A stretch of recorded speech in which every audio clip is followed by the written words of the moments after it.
बड़का समाचार के बाद अब बेरा हो गए खबर 36 के।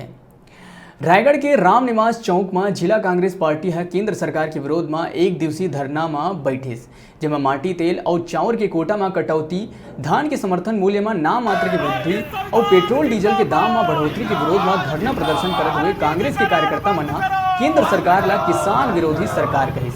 धरना स्थल में रायगढ़ विधानसभा युवा विधायक प्रकाश नायक, लैलूंगा विधायक चक्रधर सिंह और कांग्रेस के कई कार्यकर्ता मनहा उपस्थित रहे।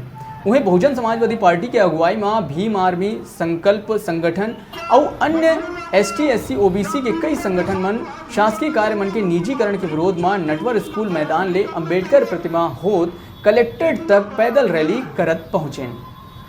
सरकार अपने मतलब के लिए कुछ भी करने को तैयार है। इस सरकार में